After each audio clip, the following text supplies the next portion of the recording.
Thank you very much, Mark. If I could ask everyone to please stand. The flag is right here, and we will say the Pledge of Allegiance together, please. I pledge allegiance to the flag of the United States of America and to the republic for which it stands, one nation, under God, indivisible, with liberty and justice for all. Thank you. And would you please stay standing for just a moment? I'd like to call up Diane Vidal, who is going to lead us in an invocation. Good evening. We gather here today with the intent on doing good work as the Flagler Tiger Bay Club. We seek to represent fairly and well those who have given us the task. We promise to leave all of our political differences outside and come together at our meeting as brothers and sisters for our community. May our efforts be blessed with insight, guided by understanding and wisdom. We seek to serve with respect to all. May our personal faiths give us strength to act honestly and well in all of our matters before us. Amen. Thank you, Diane. You may be seated now. Now, if I could just very briefly ask all elected officials, if you're an elected official, would you please stand for just a moment?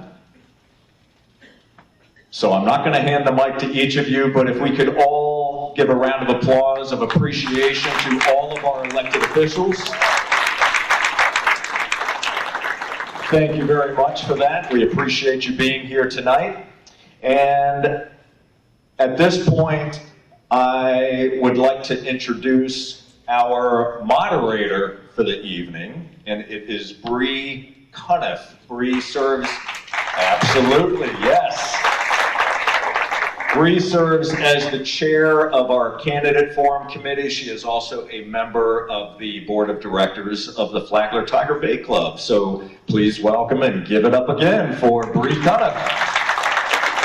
Thank you, Jay. So welcome, everybody. So tonight, I'm going to introduce you to our panelist panel, if you will. Our panel represents a cross-section of the community and reflects a variety of perspectives and experiences. For our faith-based community leader, we have Pastor Charles Solano. For our student participant, who is also part of the Flagler Tiger Bay Club Young Tiger Program, Wilhelmina Anderson. Our rising professional, who is also part of the Flagler Tiger Bay Club, their Young Executive Program, we have Lovey Haley. And for our Flagler Tiger Bay Club board member representative, we have Dr. Trish Giacconi. And for our business community executive, we have Mr. Ryan Anderson. So how the candidate interview format will go is each candidate will have 1 minute and 30 seconds for an opening statement. The candidates will introduce themselves in alphabetical order by last name. There are 3 segment rounds of questions asked by the interview panel. Candidates will have 1 minute, 30 seconds to respond to the questions asked. With 15 seconds left, Mr. Jim Manfrey over here will raise his little flag and let you know you have 15 seconds left. When time is up, he will say time. From there, we will go on to the next to the next candidate. If a candidate names another participating candidate, in their response, the named candidate will have 30 seconds to respond. That response will be final and the exchange will be concluded. The moderator reserves the right to ask follow-up questions and limit off-topic responses. In the first round, candidates will be asked questions by a panelist in alphabetical order by last name. Each subsequent round will follow the same pattern, starting with the next candidate in sequence and adding in the previous round's starting candidate. The overview of questions. The questions were developed by interviews conducted in the community. Questions were submitted by community members Questions were developed by the panelists, and also questions were submitted by the Flagler Tiger Bay board members and their members. So right now, we're going to go on to introductions. Our first candidate for their introductions is candidate Tony Amaral, Palm Coast City Council Member District 2.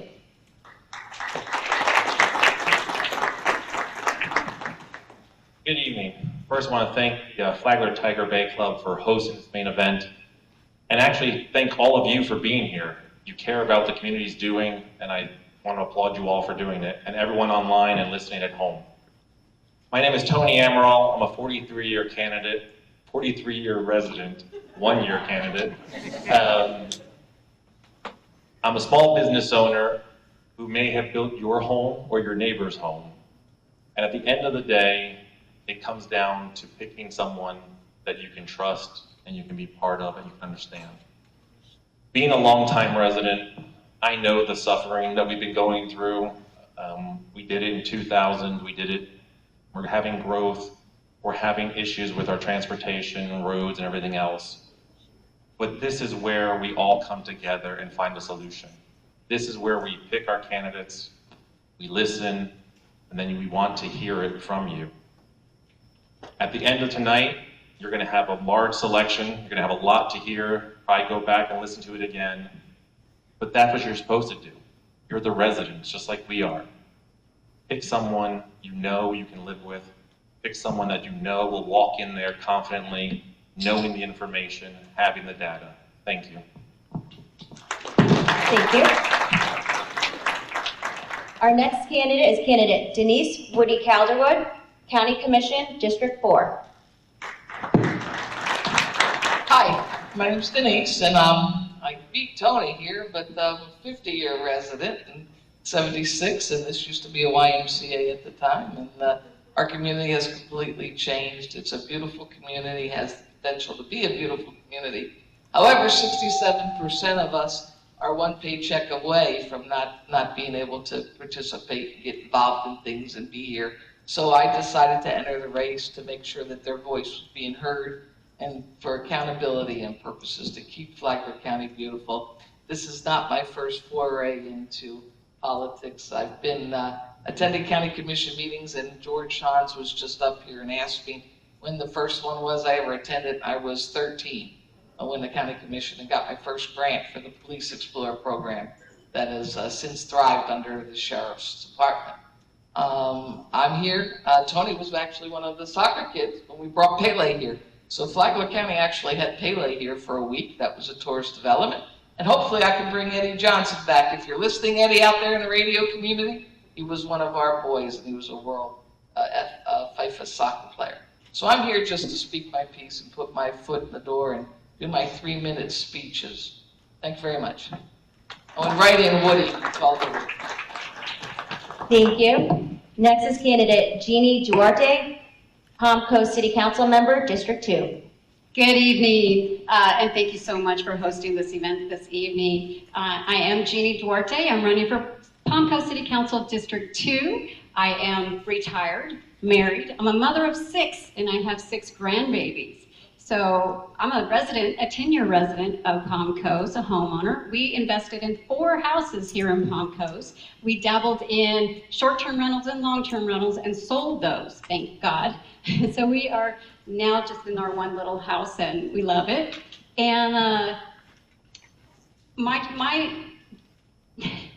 forward on this, my platform is tracing things back to where the problems in Palm Coast began so we don't take them forward in the future. So transparency, responsibility, accountability, consistency, and ethical conduct. We have a lot of issues with our charter, our data center, with the water and infrastructures here in Palm Coast, and those are my focuses. And fiscal responsibility. We have to cut back. We need to be responsible for what we have before we bond ourselves for even more. Thank you. Thank you. Next is candidate Greg Feldman, County Commission, District 2. Good evening, everyone, and thank you very much for being here, and thanks to the Tiger Bay for the opportunity. I have some notes because most of you that know me, I tend to run over. I want to continue my life of public service. I've been in law enforcement for 47 years. It's been a very rewarding career, but it's time for me to move on to something else, and that's the county commission. I care about this community. We've been here essentially since 2005. I've watched some of the changes. I think it's not an issue, but we have to work harder to make them more compatible with what's here already. I spent 25 years with the South Miami Police Department, South Miami, Florida. I retired as assistant chief. Then I went to work for another agency down there as a law enforcement officer, mentor, and instructor. And I've been doing that for almost 20 years because I'm still affiliated with them. We go down and we train the new group of law enforcement officers. Both of my sons are Flagler County firefighter paramedics here, so we're really involved in this community in more levels. They give of themselves, and I'm very proud of them. I just want to say that I understand this county. I've been very open about the fact that I live in the hammock, but I understand the hammock. I understand Palm Coast. I understand Bunnell, and I certainly understand our west side. And my name is Greg Feldman. I'm a candidate for Flagler County Commission District 2. I'd appreciate your vote. Thank you. Thank you. Next is candidate Delana D. Gallery. Good evening.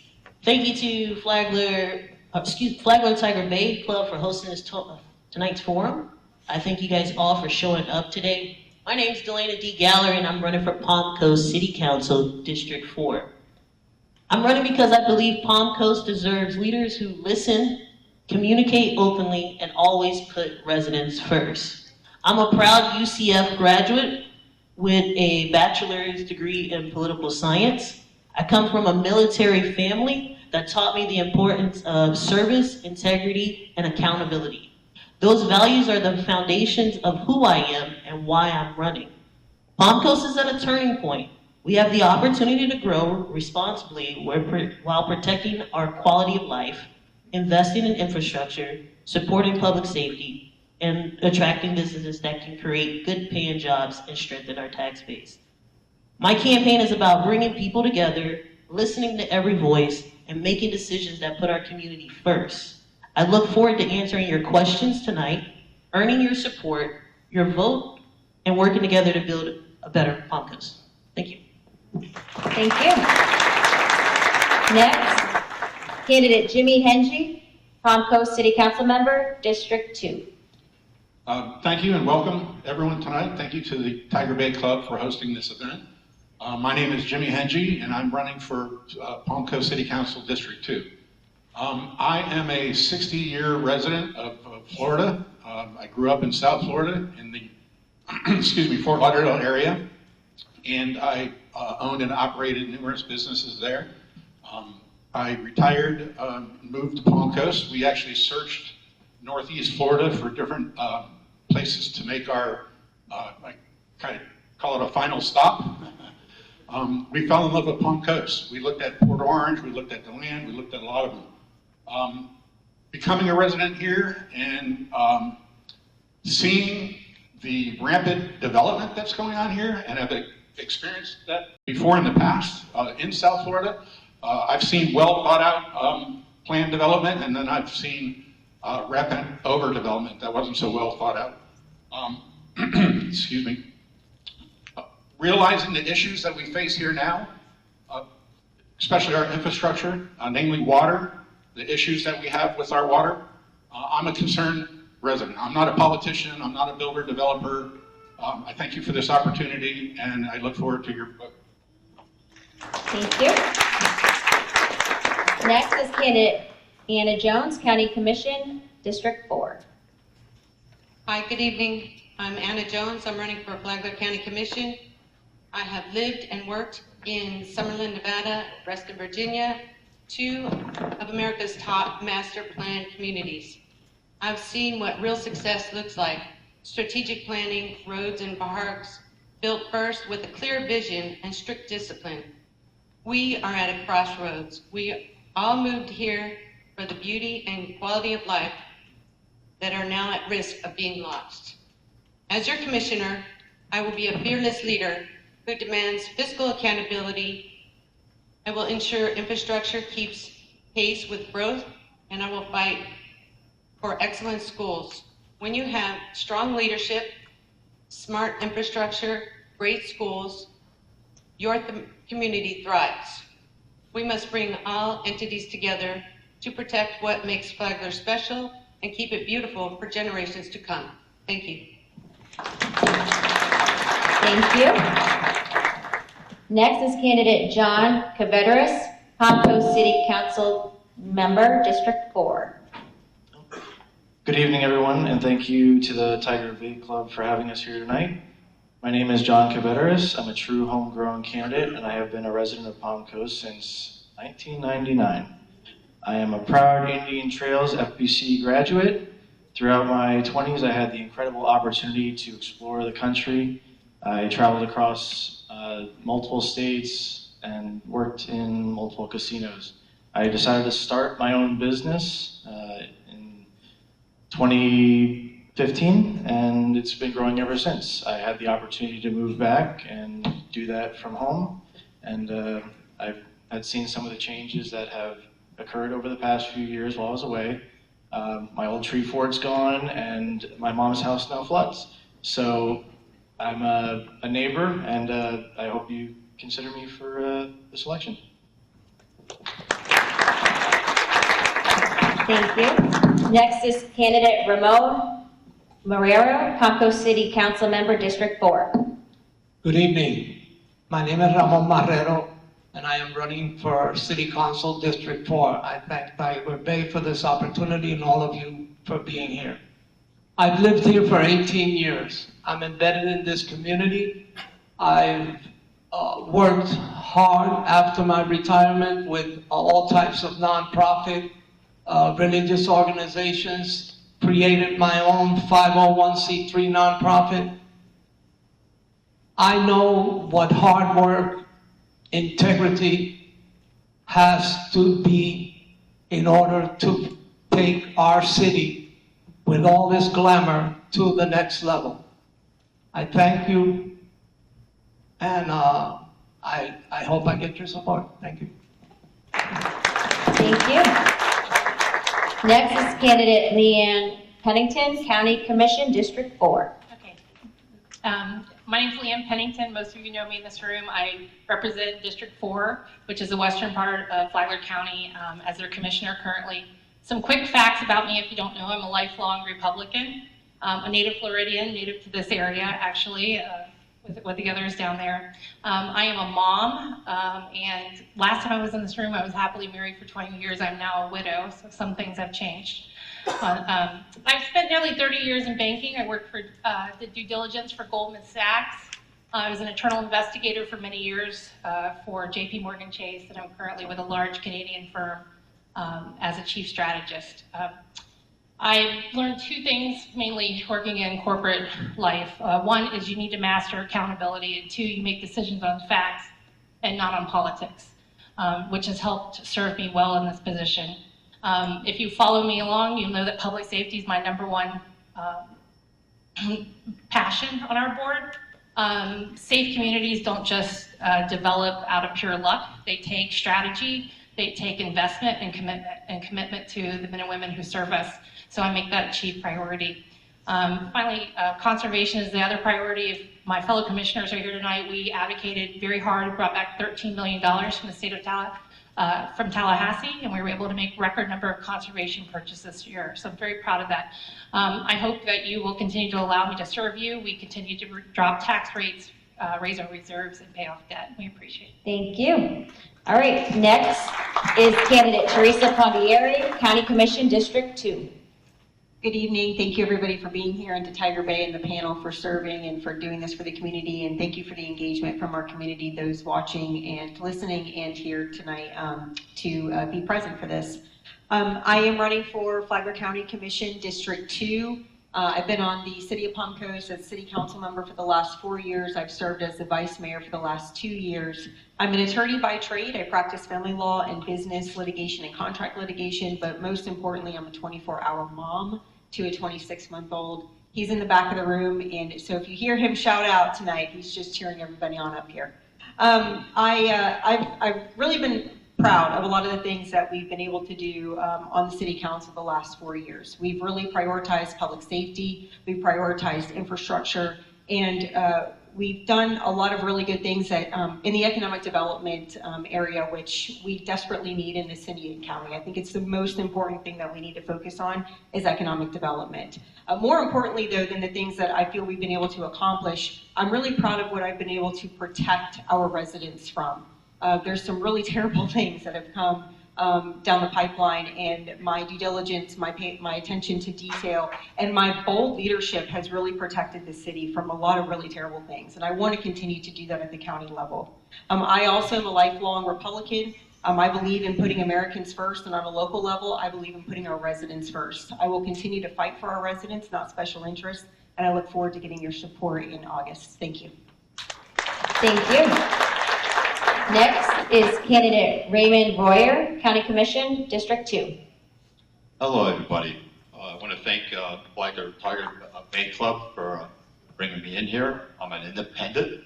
I'm a moderate independent. I'm from Allentown, Pennsylvania. I'm the only candidate up here that served for the military, go Navy. And so that being said, I've been in 5 different trade unions. I was with Labor Union, Steelworkers Union, Pipefitters Union, Firefighters Union. I retired as a firefighter from Allentown, Pennsylvania. So I've been doing different capacities of service all my life. All those services I did, I always completed my service and honor and with respect, and I always completed my task.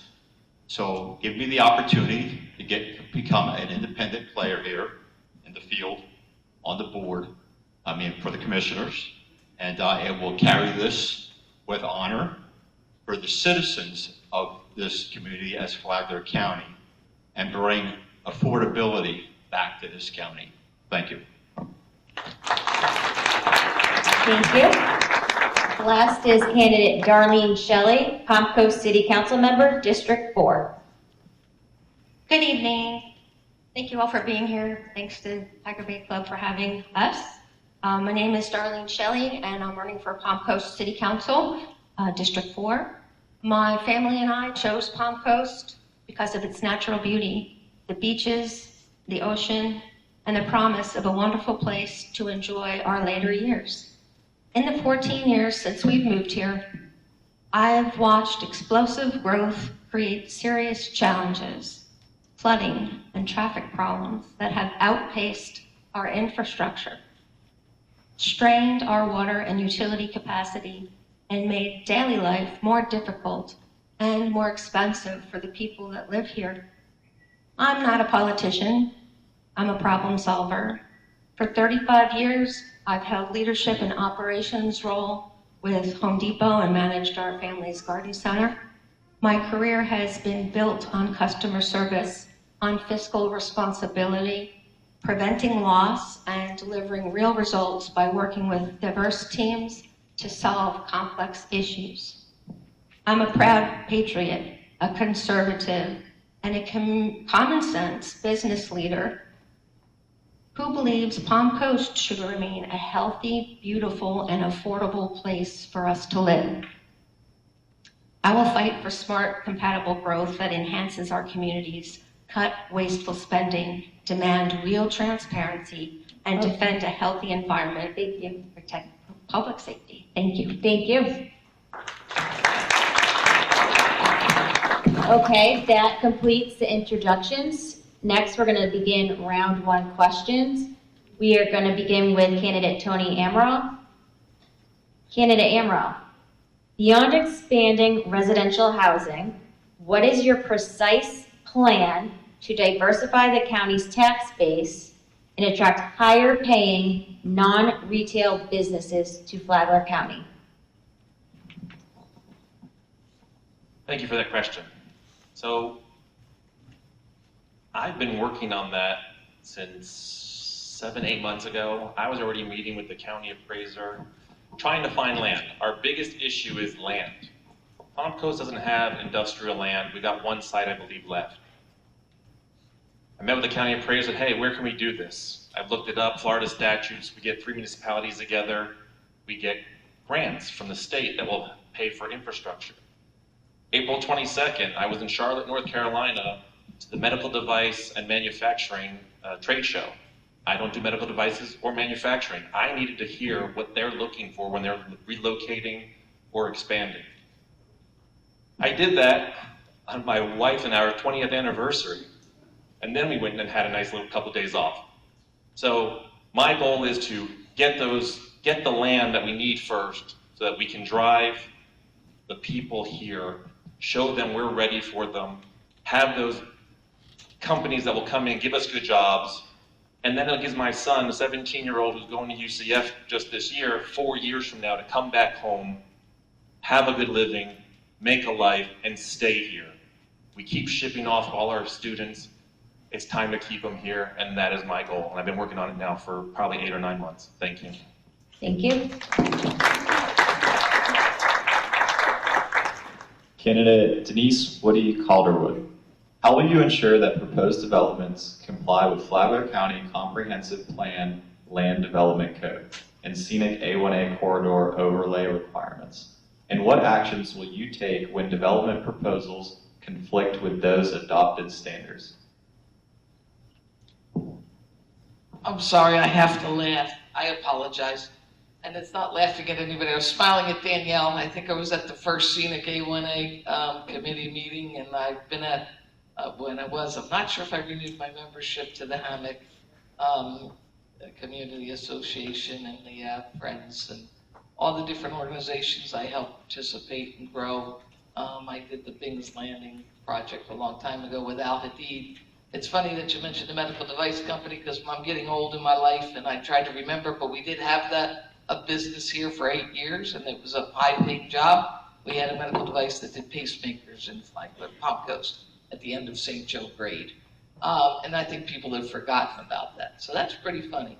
I support A1A. I'm a grant writer, project manager. I think at last count I brought in over $35 million and it's still counting. I don't give up. I write grants. I've done the Playhouse. I've done this, the pilot bricks that I tell Palm Coast Town Center, the Arts Coalition. I believe in keeping A1A beautiful. I lived there for 15 years in a house on the ocean, and if I could have afforded to come back and live in the ocean, I would have. I sold my property there and traveled the world for 2 years straight. I love Flagler County, and I came back to that.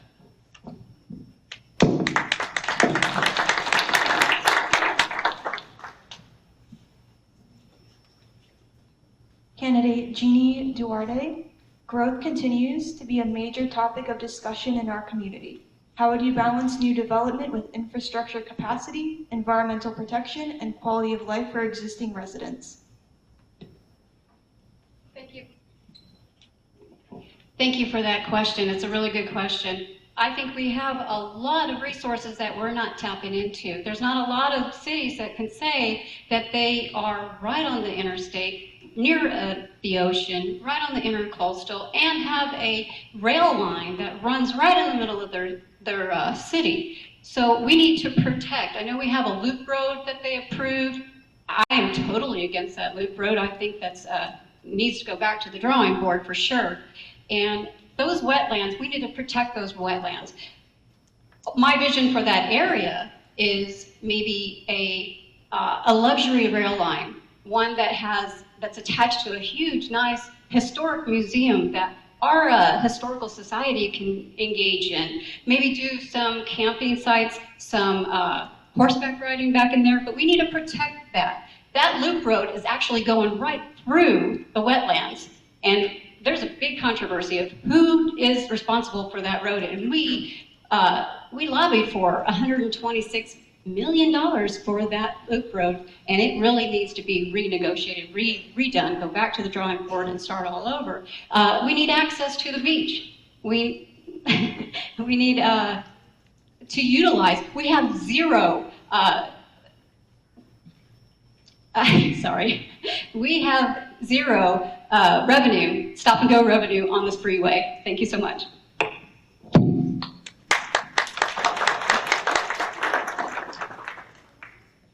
Candidate Greg Feldman, how will you stay informed about issues and concerns in the hammock? And will you continue to regularly attend and engage with community organizations such as Friends of A1A, Scenic A1A Pride, and the Hammock Community Association? Well, thank you for pointing out that I do attend. I appreciate that. I've been a member of the HCA, Hammock Community Association, for a number of years, and I've been active in it for about the last 2 or 3. And I appreciate their efforts. Staying informed can be really tricky because you get different opinions, you get different information from different folks. The most important thing to do, in my opinion, is to listen, because everybody's opinion counts for something. One of the things I would do as county commissioner is I will have open houses, and I know that's done now. I would have open houses where I would show up with one thing and one thing only. It's a lined ad. I want to hear what the people have to say. I can go in there and I can pass out literature and I can do all those things, but that's not telling me what's on your mind. That's not telling me what your concern is. It's just me telling you, well, we're doing this, well, we're doing that. I need to know where everybody else is and how you all feel so that I can make better informed decisions. I fully intend to protect the hammock, but I also intend to protect all of our resources, be it in Bunnell, be it on the west side, wherever. But the hammock is very important simply because tourism, the beach, we have to make sure that that's preserved because it's fiscally responsible and it's money that helps us maintain a quality of life. Thank you.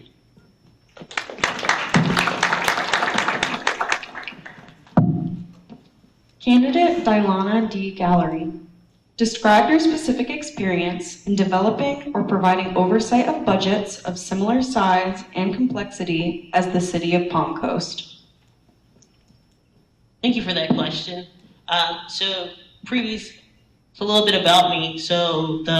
My previous job before I started working with students that are deaf and blind, I held a position as National Field Operations Manager, where I would support large remodel stores. So I'm used to large quantities of employees and supervisors and working closely with them. The other thing, as far as budgets and everything, I worked with multi-million-dollar companies, retail stores, such as Walmart's, Target's, and everything. So I'm used to setting a budget for remodels. I'm used to looking over budgets or presenting a budget to VPs of retail stores. So I'm used to seeing budgets. I'm used to breaking them down and getting them taken care of. Thank you.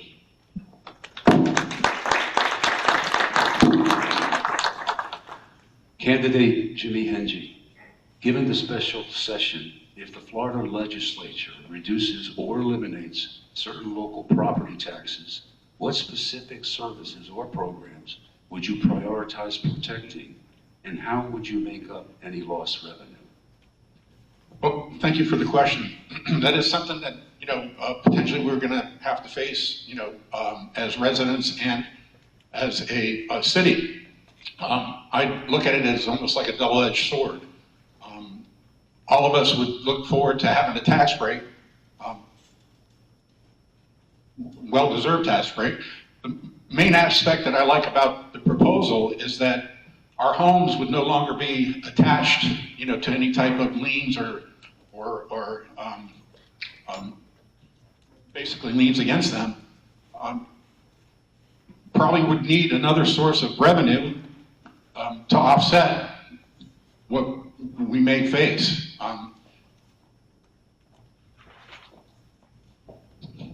Good question. So,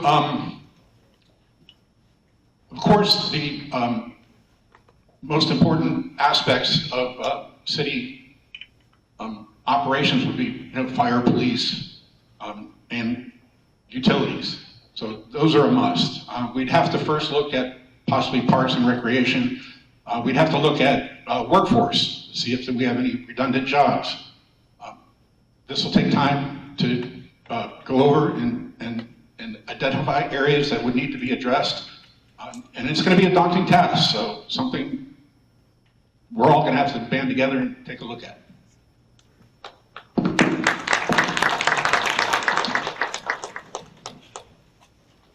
candidate Anna Jones, if elected, how would you balance support for nonprofits with concerns about limited taxpayer resources and government oversight?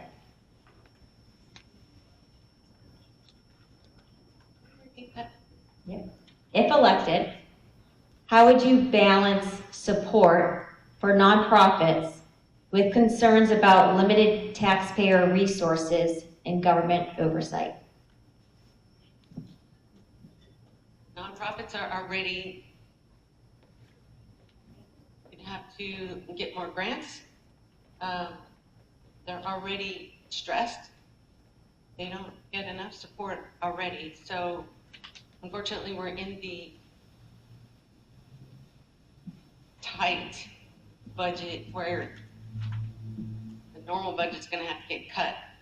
And those tend to be the first ones, or they get the crumbs, which is unfortunate. They're very important to our community, to our society, and should be a priority, but unfortunately they get cut first. Thank you. Thank you. Candidate John Caveteris. Flagler County continues to face rapid population influxes. How will you ensure that growth pays for itself through impact fees without pricing out long-term working-class families? I think it goes with the issue of rapid, out-of-control development. We need to start holding some of the projects that are coming in here accountable. We need to find ways to build revenue from some of those contractors and find ways to fix our roads and develop our swells a little better to handle these kind of things. We can't keep putting everything off on taxpayer, especially people who have been here for years. It's pricing people out. My own family actually ran out of town years ago, and we came back for some of these very problems. So it just feels like a repetitive cycle that just continues to keep happening, and we really need to look at what's happening now with the development to slow things down a bit, examine the data, and then continue steady growth.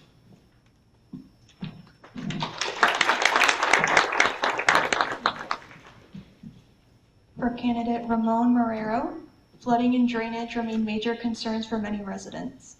What are your top 3 priorities for addressing flooding, stormwater management, and drainage improvements, and how would you pay for them? I'm sorry, please repeat that. Flooding and drainage remain major concerns for many residents. What are your top 3 priorities for addressing flooding, stormwater management, and drainage improvements, and how would you pay for them? Well, thank you for the question. We definitely need to work on our economical growth. As Tony mentioned, we need land to be able to develop these sites, to bring companies here to pay for some of this. We definitely need a balanced infrastructure with the growth. It cannot be growth without infrastructure growth. We have to do that first. And I am definitely against any type of taxes or fees on our citizens on top of the burden they already have. So I would look for any other way, grants, bonds, whatever it takes, to not put that burden on the citizens. Thank you.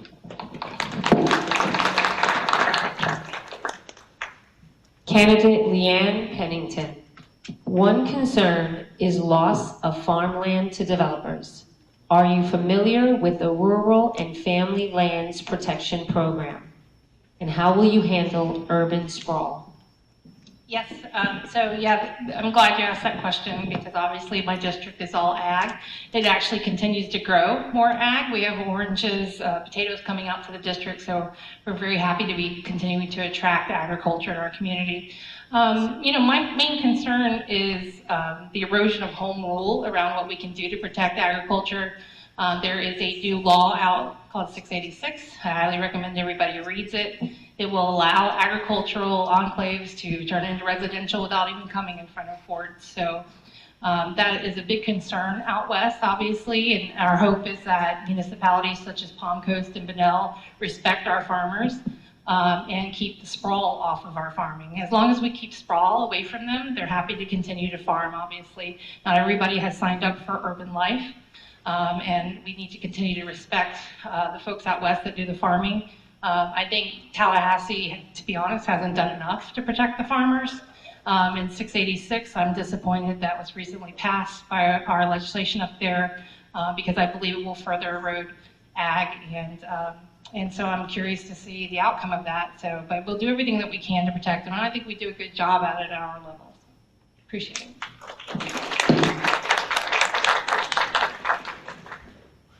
Candidate Teresa Pontieri. How do you feel about MSBUs, Municipal Service Benefit Units, and MSTUs, Municipal Service Taxing Units?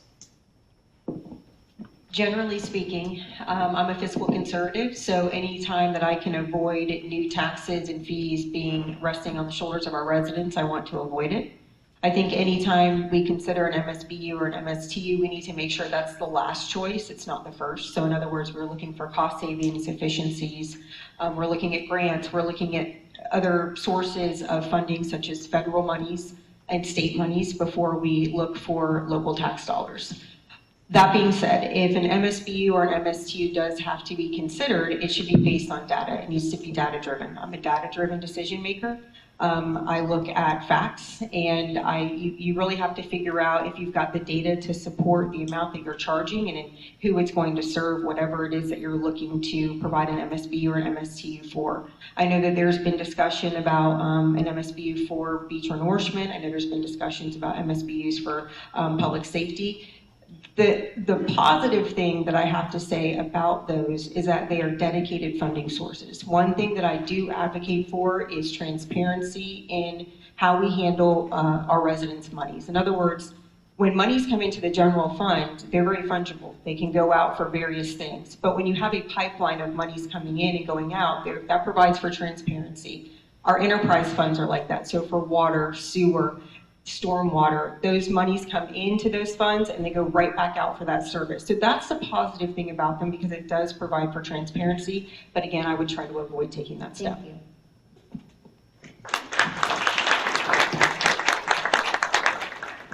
Candidate Raymond Royer.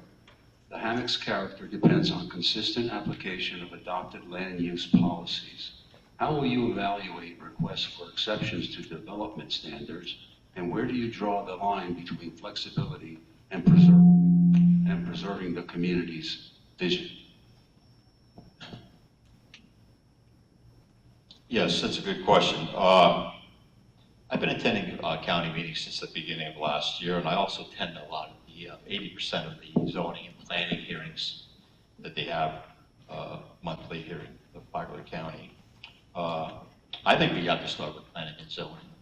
Planning and zoning has gotten way out of hand with these approvals, and also the structure of it being given down. Like you're hearing the charter problems. You're hearing issues with pre-approved land use before the commission even gets wind of it.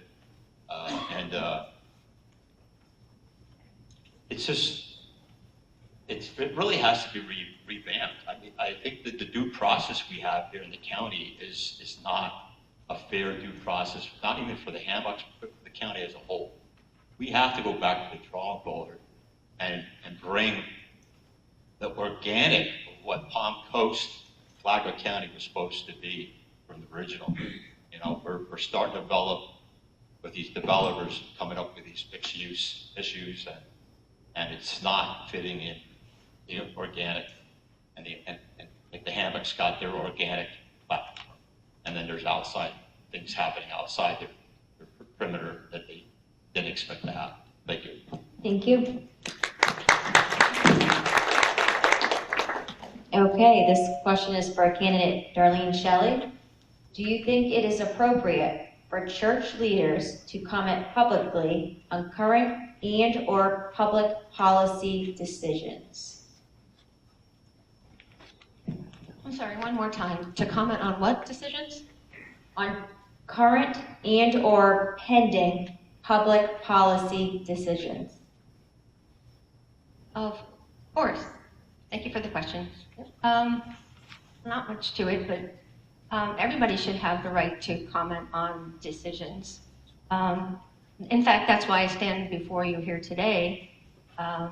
Since 2022, I've been coming to city council meetings, county commission meetings, pouring my heart out, bringing in the data, bringing in the statistics, showing the reasons why in the comprehensive plan, in the land development codes, in our United States Constitution, where the residents have rights to the peaceful enjoyment of their homes. They have the right to not have their home flood when it hasn't for 20 years. All residents have the right to speak their opinion, their issues, their concerns, their hardships, their issues with affordability. The churches and the church folks, of course, we need them to let leadership know where the community is hurting. We know where the community is hurting because we've talked to thousands of our neighbors, and they're telling us, I've been here for 20 years, I can't afford my water bill.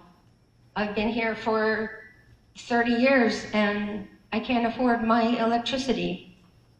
As leaders, we need to fix that, to listen to everyone and to take action, not to say, thank you for your comment and do nothing. Thank you. Thank you. That wraps it up for round one. We are going to be starting round two. Ryan, take it away. This question is for candidate Denise Woody Calderwood. If elected, what is one measurable goal you would want to accomplish during your first term, and how would residents be able to track progress? Okay, that's a good question. I believe in accountability. I have a master's in public administration. I was a Drucker Award candidate. I believe in efficient and effective government. I read that all the time. I love Flagler Cares and Carrie Baird because she's the best statistician and she knows how to tell our story.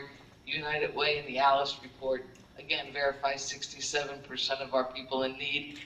Pastor Solano, the great work that you do, Trish, the great work that you all do with your not-for-profits that you oversee and your church. If it wasn't for these stalwarts here and members of the Tiger Bay Club and the community, we wouldn't have where we are right now and the safe community and the sheriff's department and everything that the sheriff is doing with Stuart Marchman. So we have to work together. We have to utilize the P3 initiatives. We have to talk as a community.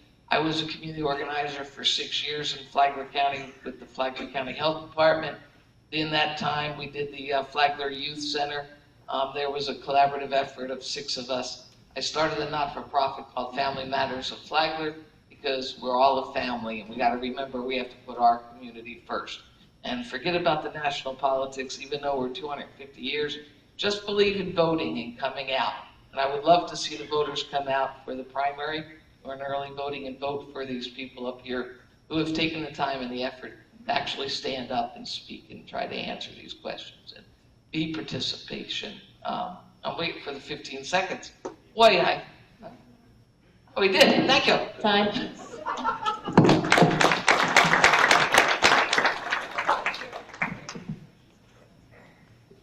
For candidate Jeannie Duarte, what initiatives would you champion to enhance the quality of life for residents, including parks, recreation, community events, and neighborhood improvements?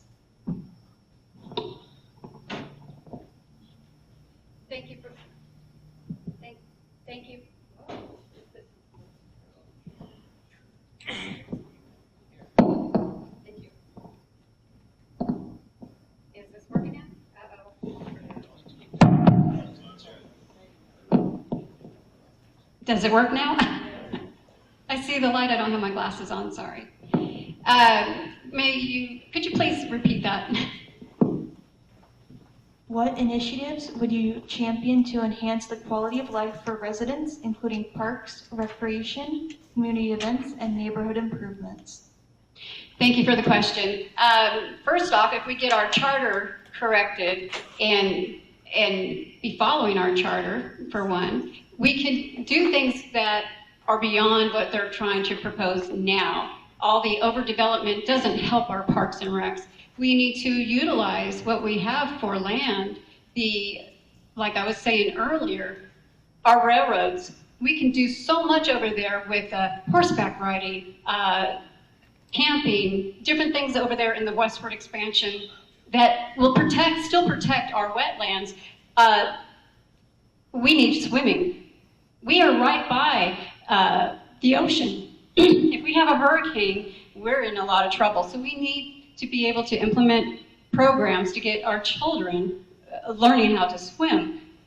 Whether we start something and open up what pools we do have to the rest of the community. I know a lot of our community members are not having access to it. The hours are limited, the ability is limited. It seems like staff gets everything, but our citizens are not.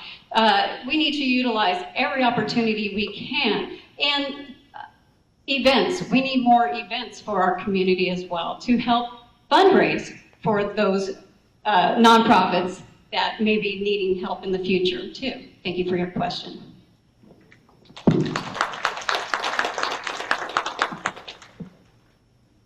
Candidate Greg Feldman.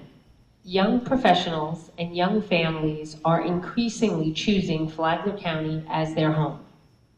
What policies or initiatives would you support to help retain and attract the next generation of residents and workforce talent?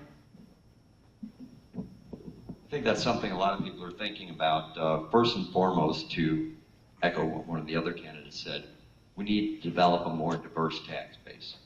We need some light industry. We need something other than just commercial. Because when you have that, you have jobs. And younger people that are moving here, they're moving here to have a good life. But one of the main things that they need to have a good life is they need a job. And not a McDonald's, no offense to McDonald's, but when you're 30, 35 years old, working behind the counter at McDonald's is not a job. It's not a career. People of that age bracket want a career. They want security. They want to know that they can, on a weekly basis, feed their family, pay their bills, etc. So we need to build a better tax base. We need to provide the services that the younger people need. We need to have great parks. We need to have bike paths, walking paths, all those things that, number one, attract people, but more importantly, build a healthy lifestyle. We need to do that as well. I think that the main thing, quite frankly, is not to allow them to be commuters. Give them the jobs, give them the opportunity, and give them the ability to live and work in the same place. Thank you.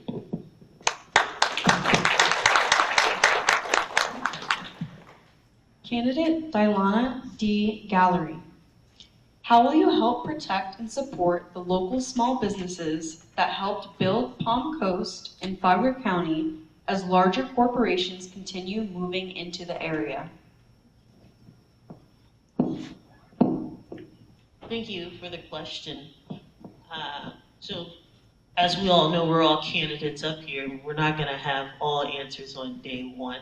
One of the things I would look into is, as we're going through our campaign now, I meet with some of the small businesses now just to get to know them, not necessarily just on a candidate level, but get to know them, what they're looking for, and kind of what they offer as well too.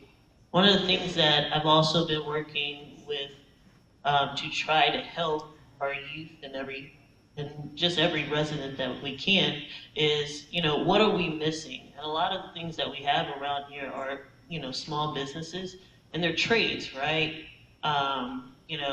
Hairstylists, cosmetology, working with our Flagler Technical College that we have here. and just working to see how we can pair them together to, keep them growing strong instead of not focusing on McDonald's, as Greg says, but how can we focus to drive their businesses as well too, with local residents and young residents as well. Thank you.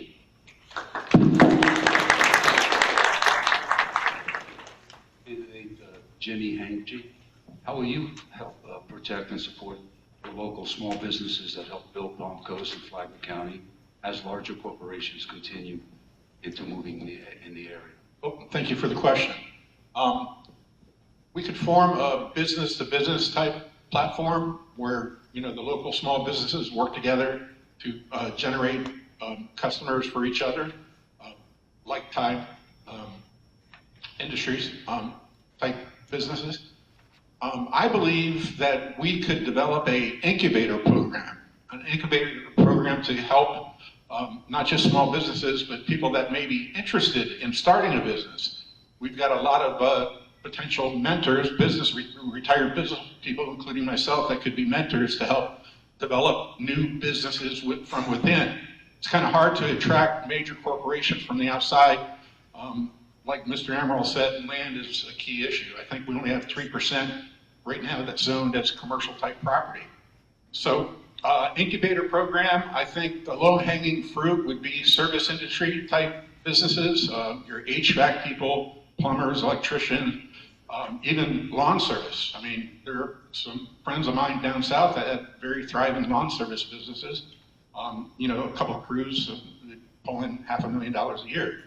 So I think a network of, again, business-to-business type people reaching out and helping each other achieve. Thank you.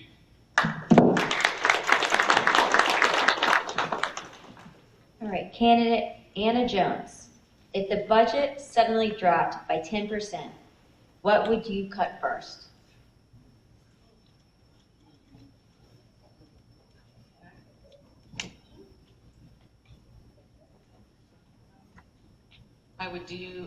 We need to do a forensic audit. There's so much wasteful spending.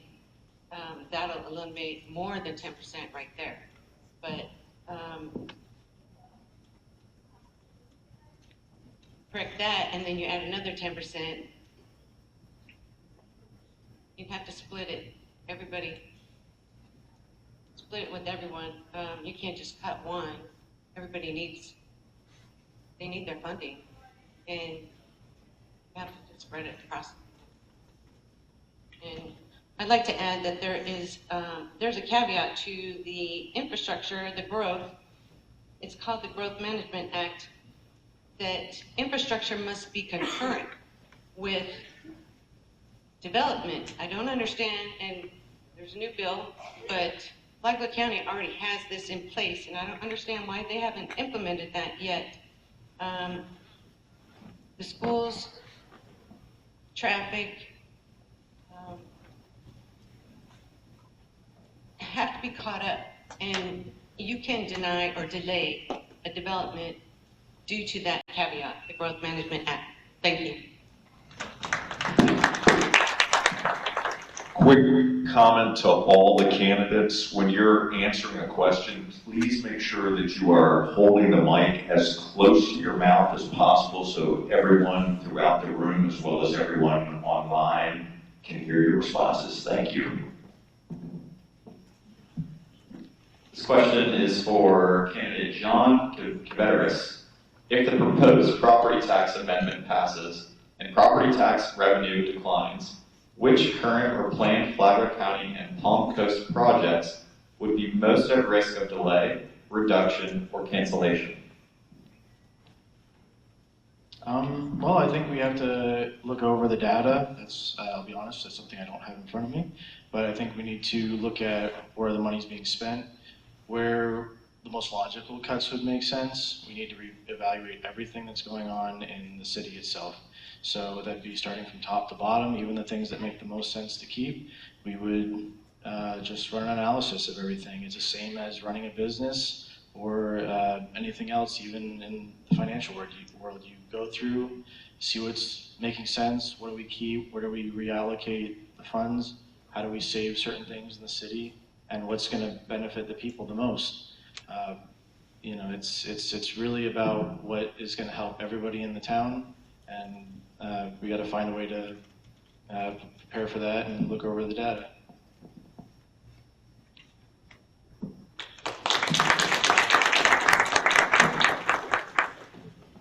For candidate Ramon Marrero, how will you address concerns from residents about overdevelopment or changing community and county character? Thank you for the question. I definitely say that we cannot continue to grow without investing in our infrastructure. We need to catch up. We need infrastructure growth, which goes by the hand of economical growth, because that's what's going to bring the jobs that we so much need in Palm Coast and Flagler County. Thank you.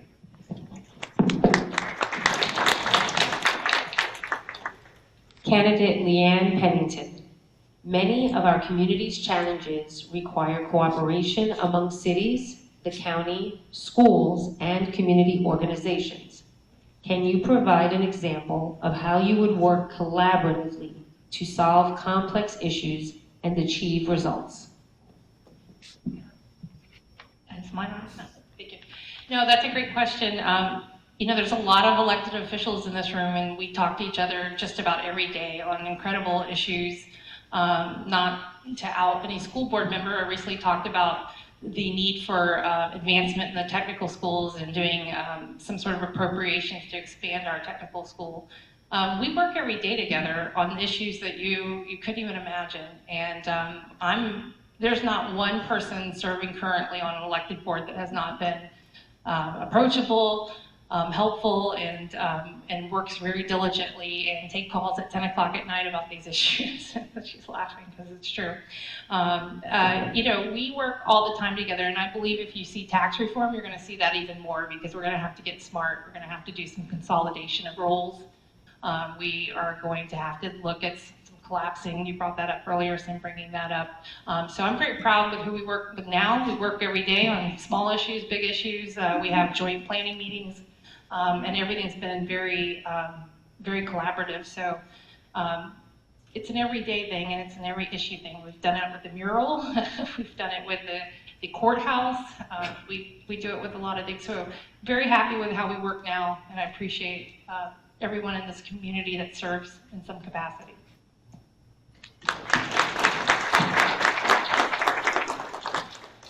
Candidate Teresa Pontieri. Public confidence in government often depends on transparency and accountability. What specific steps would you take to improve public trust, transparency, and communication between elected officials and residents? This is a fantastic question, and I'm so glad that I got this question, because one of the things that I've really tried very hard to affect change at the city level is culture. And a part of that culture was providing more transparency. And I can honestly say that I have fought very hard for the Code of Ordinances to be updated to be more transparent, so that we take power away from bureaucrats that are in City Hall and put it back in the hands of elected officials. We're working on our land development code to do some of that now, and we updated our comp plan. And in that process, I fought hard for things like that.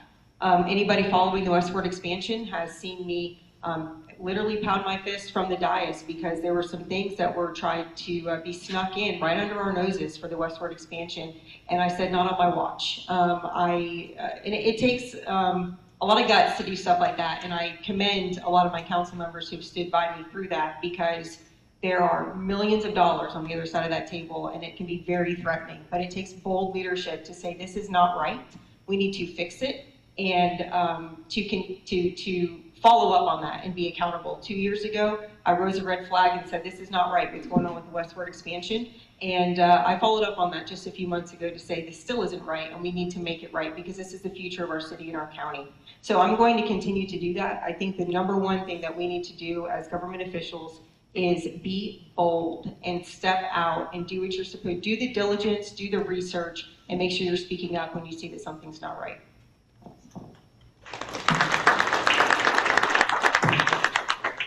Candidate Raymond Royer, research shows that community-based recovery support is more effective and cost-efficient than incarceration for individuals with substance use disorders. Would you consider shifting local resources toward prevention, peer support, and diversion programs rather than a criminal justice response?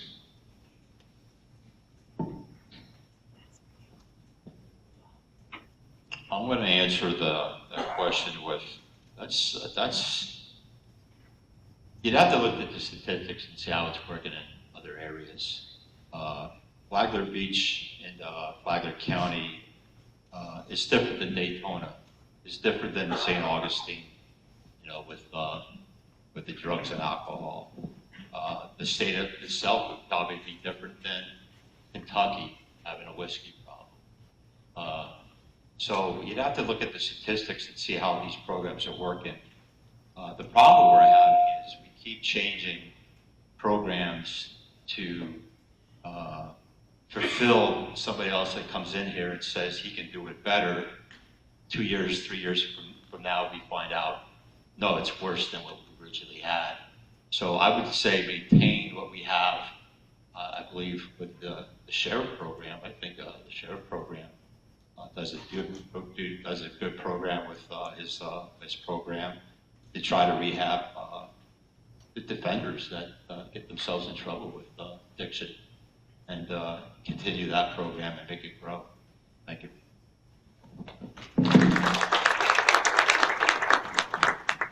Okay, candidate Darlene Shelley.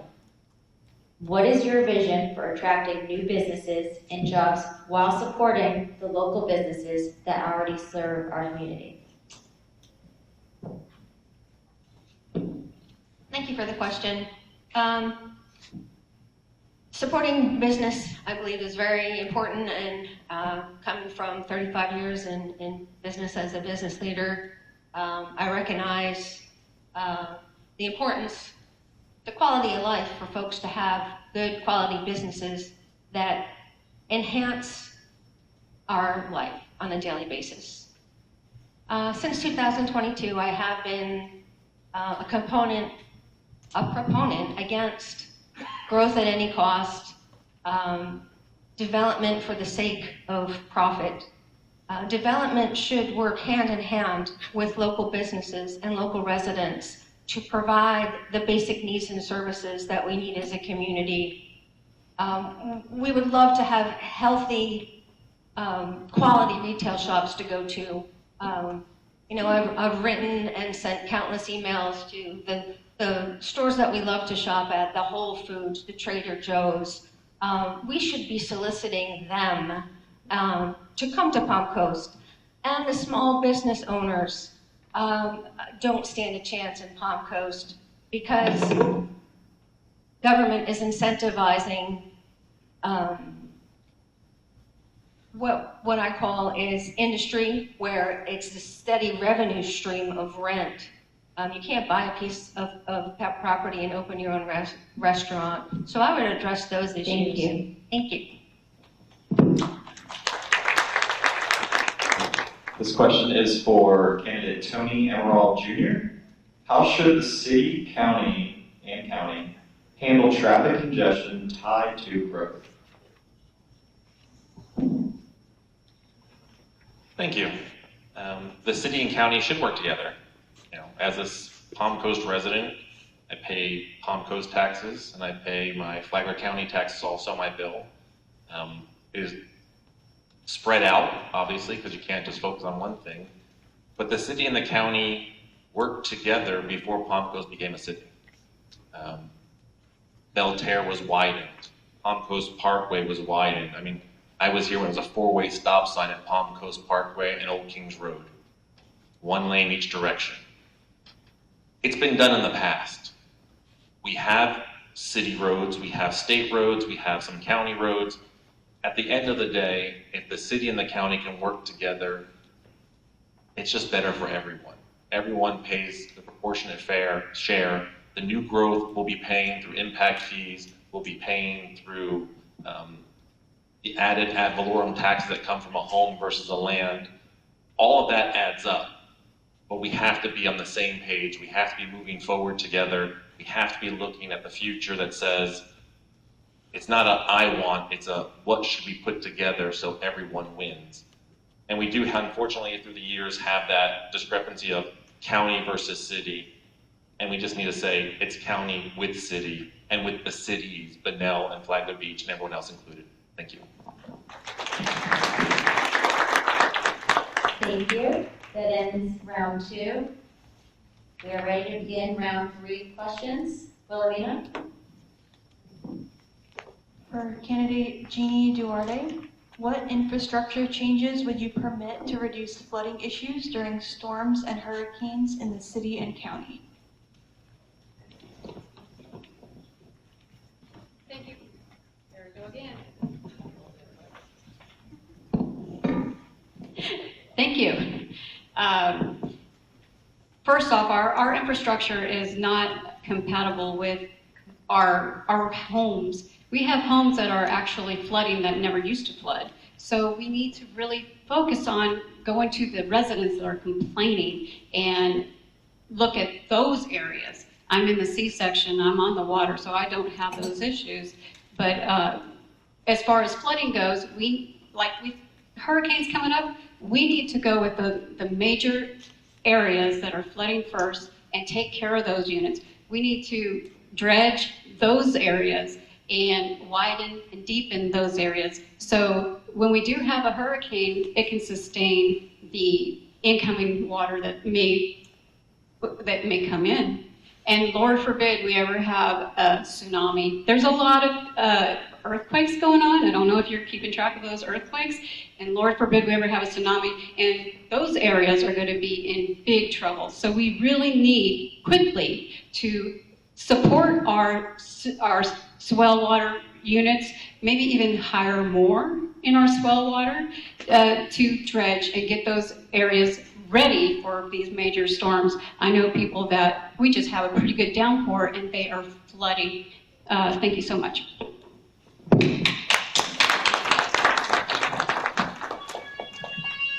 Candidate Greg Feldman, what are your priorities for supporting law enforcement, fire rescue, and emergency management services as our community continues to grow?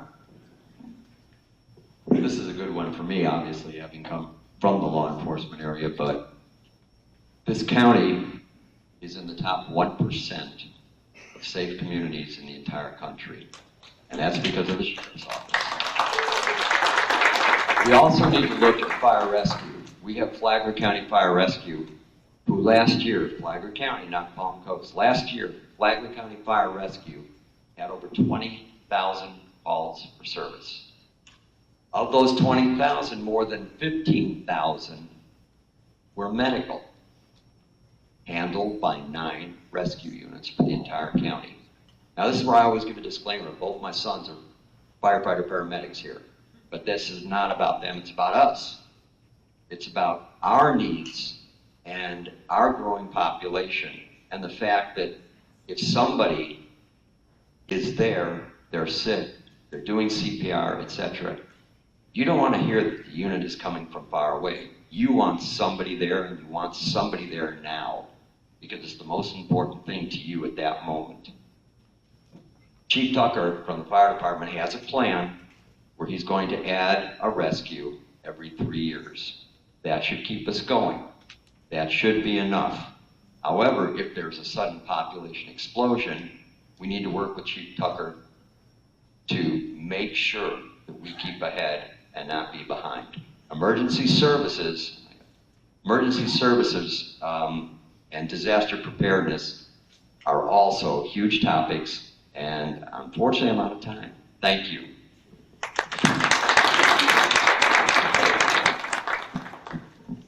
Candidate Dilana D. Gallery. What is one area of government spending you believe deserves greater investment, and one area you believe should be reviewed more closely for efficiencies or potential cost savings?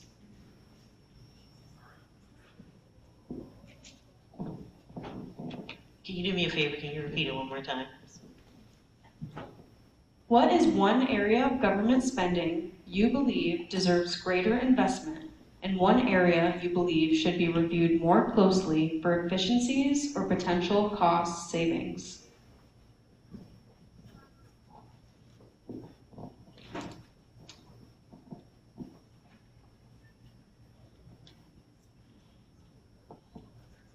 That one, I'm not gonna lie, I don't have that answer for you right now. That is something that I would need to look more into, for sure, but thank you.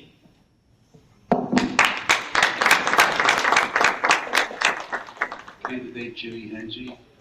Many residents are concerned about rising utility bills and overall cost of living. What actions would you support to balance necessary infrastructure investments with keeping utility rates and local government costs affordable? Well, that's a good one.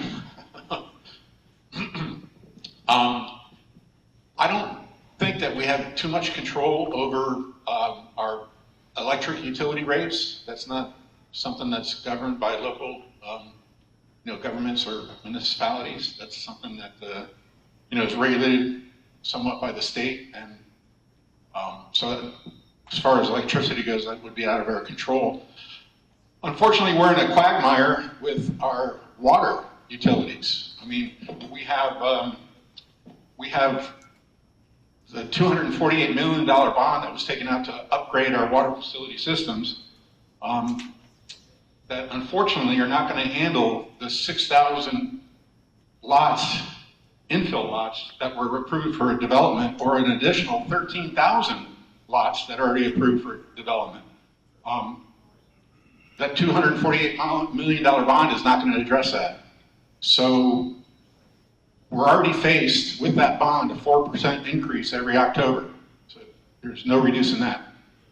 Are we going to have to take another bond out to address the shortfall in these homes that are already approved, and then without even going for the proposal for 22,000 additional homes in a westward expansion? So it's going to be a difficult thing to figure out how to reduce these rates.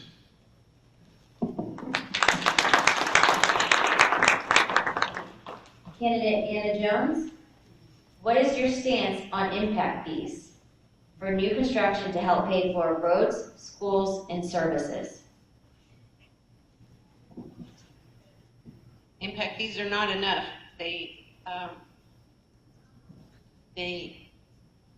We're paying too much out of the general funds to address our roads.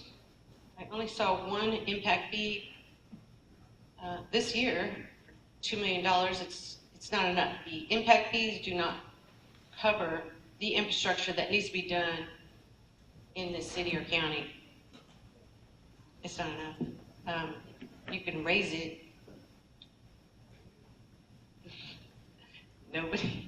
Nobody wants that. Nobody wants to cut budgets. Nobody wants to raise impact fees or taxes. If the Homestead Act goes through, you might have to put some more on the existing, what's left over, but nobody wants that. But there's going to be some pain, and that's what it has to be. Thank you.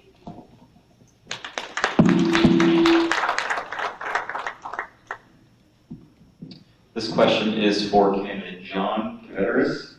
Many of the community's challenges require cooperation between cities, the county, schools, businesses, and nonprofit organizations. How would you build productive working relationships with people who strongly disagree with you? I think, like most things, you need to build a spider web. So even in the business world, you have the Chamber of Commerce, which brings a lot of people together. So we need to develop groups to bring everyone together and find productive ways to sort these things out, whatever disagreements we have. So we're a small community. It's pretty easy to run into each other around here. And I think it's really easy to work together on these kind of programs. So I think I would look at getting the facts straight, bringing people together, getting everyone on the same page, and going from there.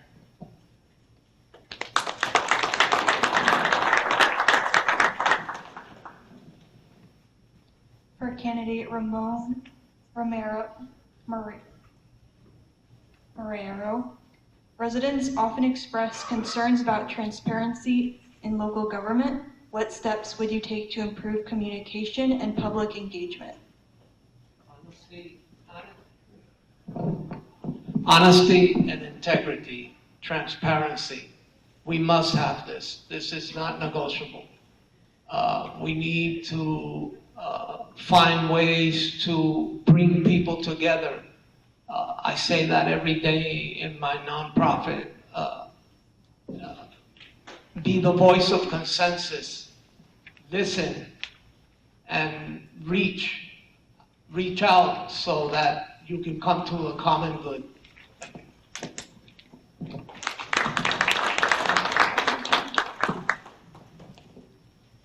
Candidate Leanne Pennington. Stigma remains one of the biggest barriers to people seeking help.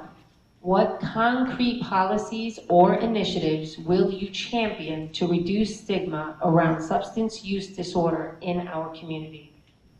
Oh, that's a great question. As the county commission, we continue to fund our SMA partners. We advocated in Tallahassee for a $10 million facility to help with substance abuse. And we were very happy and pleased when Tallahassee decided to fund that. We continue to provide services for very discreet services through SMA, through our county buildings that we give them and our financial support that we give them so that people who are in crisis and needing help can walk in and discreetly be seen for mental health issues, suicide issues, and drug abuse issues.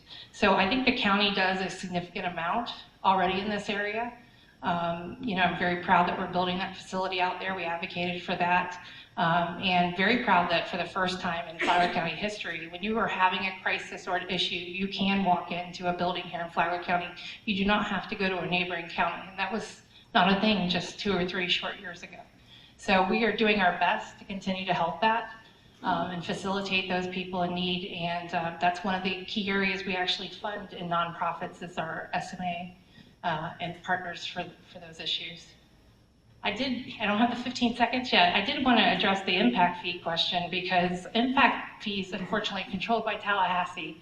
We're only allowed to raise them every 4 years and the percentage is capped by them. So would love to do that, but it is not always in our hands. Again, it comes down to erosion of home rule. Thank you. Candidate Teresa Pontieri. What do you believe is the single biggest challenge facing Flagler County, and what specific actions would you take to address it? I've said multiple times during conversations with people, I hope at the end of the conversation you're tired of me saying the words economic development, because that's the #1 issue facing both the city and the county. It's a lack of economic development. And there's a very big difference between commercial and saying we're going to bring in more commercial versus we're going to bring in economic development.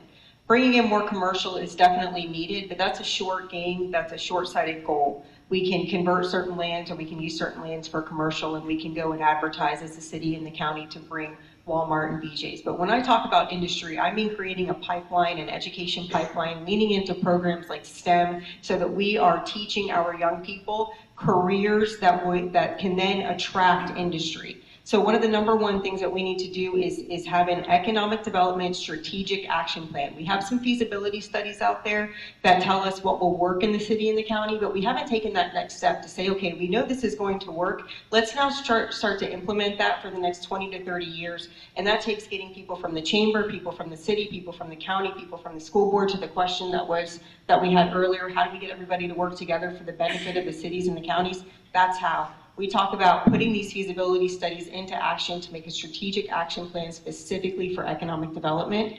What that will do will bring in more passive and active tax dollars into the community. It will create higher paying jobs, and then we can stop talking about affordable housing and we can elevate the level of living and the standard of living for our community.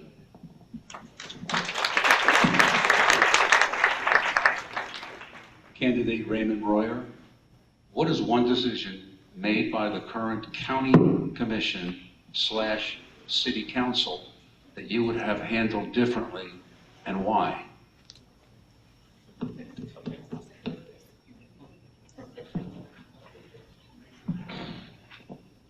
Well, I can name a few.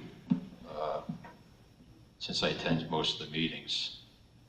Some of the frustration that I've seen out there, and even when I was doing my petitions, is the infrastructure growth. And you got Summer Woods in turmoil, the citizens out there. It's very residential, and county's trying to bring in this mixed use. It's probably going to get approved. Most of the citizens left to discuss because they know it's already a done deal. The other one was on John Anderson. That started out to be a county. Then it got annexed over to Flagler Beach. Just to get the deal done. And, the county kind of just gave it away.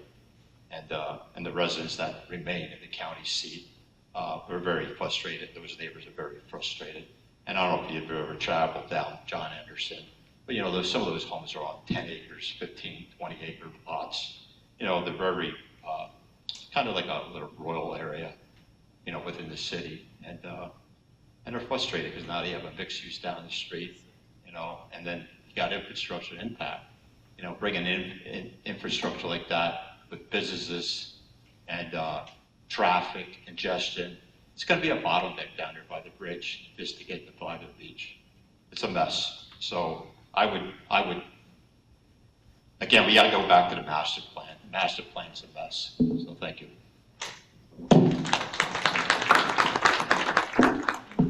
Candidate Darlene Shelley, what is one issue facing Palm Coast and Flagler County that you believe is receiving too little attention, and what would you do about it? I can name a couple. I'm gonna try to keep it non-controversial, but it's quality of life for our children and the health and safety of our families. It's not talked about a lot. Our health is the most important thing. The health of our families and our loved ones, our children and our grandchildren. Life is precious. And you can be healthy and happy one day, and the very next day be suffering from some debilitating disease. I am so passionate about trying to protect the environment, our air quality, our water quality. It breaks my heart to see wetlands filled in for more development, for more incompatible growth, for more apartment buildings that we do not need. We need to protect our families and our health. We need to protect our residents, our homes, where we worked our entire lives to build our forever homes. We have the right to peaceful enjoyment in our homes. Our children have the right to quiet environment, free from contaminants, no asphalt plants, no concrete plants. That's incompatible and unhealthy for our families. Thank you. I just want to ask a quick follow-up question. What would you do about the development? Thank you for the follow-up question. We're incentivizing the wrong things. There are so many grants out there that if we sent folks to lobby for these grants for protecting the environment instead of more capacity, more density, more intensity, Palm Coast and Flagler County can't support that. I've been saying it since 2022. It's putting the cart before the horse. We have the power when you select the folks who believe what you believe to get it done. Thank you.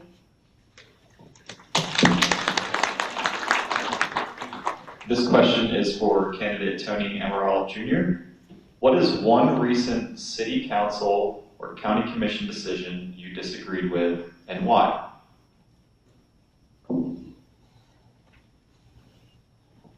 Thank you. I say probably the most recent one that I really questioned And it wasn't the fact of what it was just how it happened. I believe the East Hampton development was the one that I would have had to stop and look at. East Hampton, they added 13 homes. It was a request that they had. That's not necessarily bad. What the problem was is after the first reading came through, the second reading was completely changed to kind of help expedite it, if you will, by saying that it was going to be all for affordable housing. Great concept, it's there, but there was just so much information that wasn't readily available to the public. It wasn't very transparent. I would have made a motion to table it, to get the information, to get all the documents to support it, bring it before, and then we can analyze it again. Nothing's a yes, nothing's a no, as far as I'm concerned. It's all about, does it meet the compatibility? Is it meeting the land development code? Is it making sense? So that one, just the process of it was what I had an issue with. So I would have said, table it, slow it down, come back, look at it. It sat there for 12 years. Another 2-3 months wouldn't have been that big a deal. Thank you.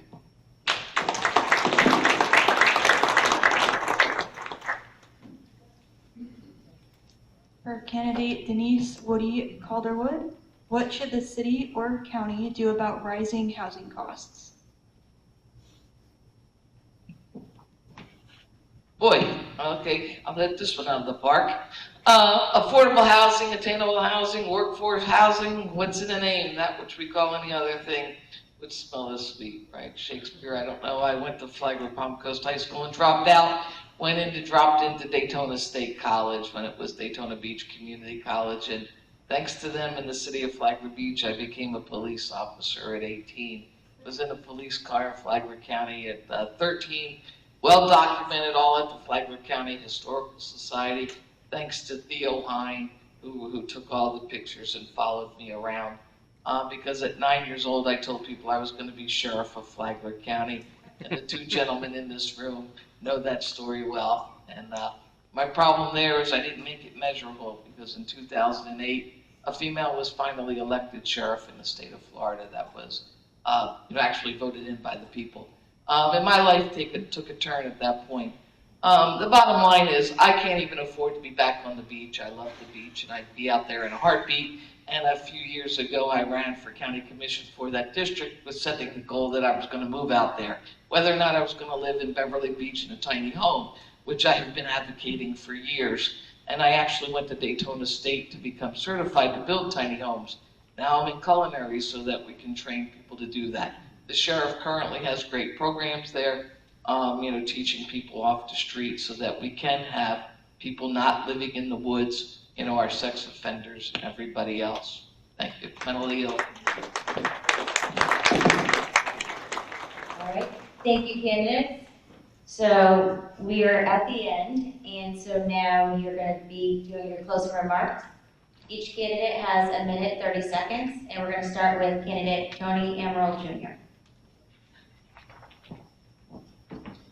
Thank you. First, I'd like to thank everyone sitting up here. They are putting themselves in the spotlight, putting themselves out there, and it's up to you to decide.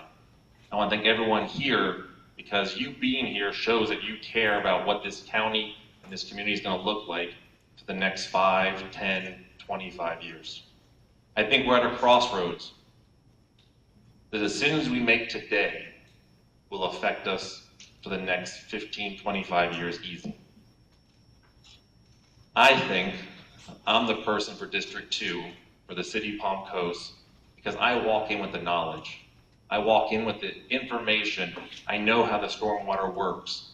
I know the budgeting. I've been through it a couple times. I know utilities because that's what I do every day. I deal with all of this on a regular basis. It's what I do for a living. Great choices. Choice is now yours. And I hope at the end of the day, I can earn your vote on August 18th. Thank you. Candidate Denise Woody Calderwood. Flagler County is at a crossroads. I mean, the city of Bunnell is known as the crossroads to 100 and US 1. We are a great community. That's why I'm proud to say that I am from Flagler County, a proud first-generation Palm Coaster.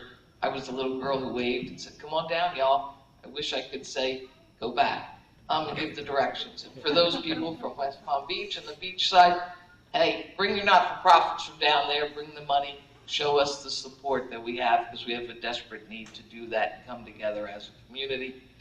Somebody up here mentioned that Flagler County is in a turmoil. We were in a turmoil in '89 and '98 in Seminole Woods when our community was on fire. We are on fire again, but it's a fire of opinions and parties and political, but we're all people of Flagler County, and we have to remember that. Whether or not you're Palm Coast, whether or not you're Bunnell, whether or not you're the West Side, or Beverly Beach for that matter. And the people in the hammock, it is the hammock, it is not Palm Coast. And I was proud to say that. So it's important to understand that we need to put ourselves first. And that's why I'm up here again. That's why I put my foot in the door, and that's why I'm a write-in candidate, Woody Calderwood, because I haven't given up. I won't give up. This is my community, and it will be my community. I just wish we had a better senior services and social services so that we can support us when we age in place. Since at one time we did have the #1 rated senior services in the state of Florida. Thank you. Thank you. Next is candidate Jeannie Duarte. Thank you. Palm Coast has a lot of issues. We need to correct some of the things that have gone wrong in the past. We need to make right some wrongs. The data center, the wastewater to potable water, the loop road, there's a lot going on. Our charter. So can you hold? This used to be our charter in 2018.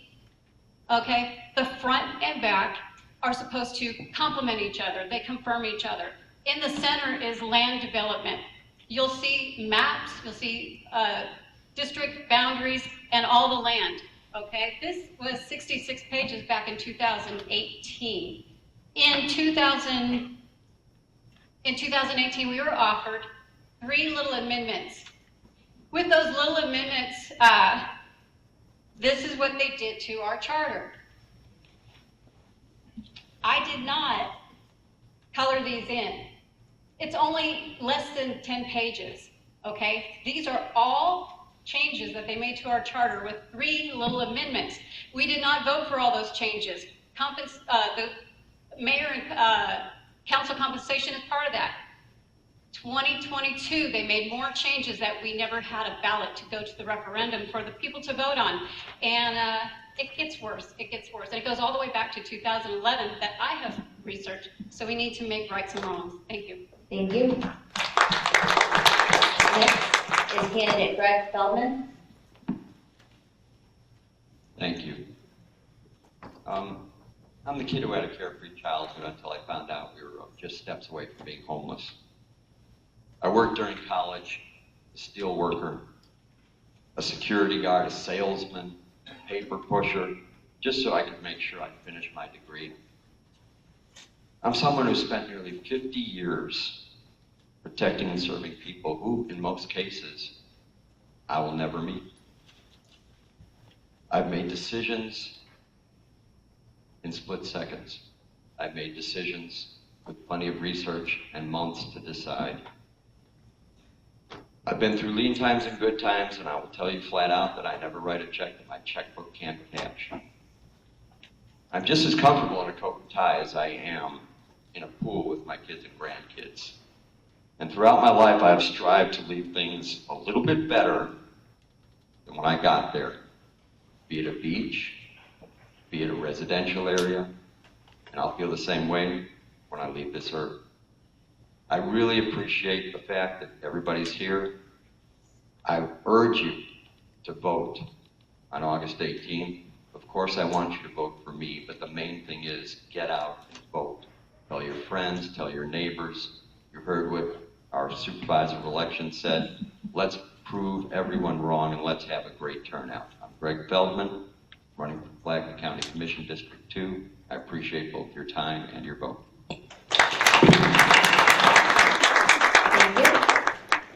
Next is candidate Delana D. Gallery.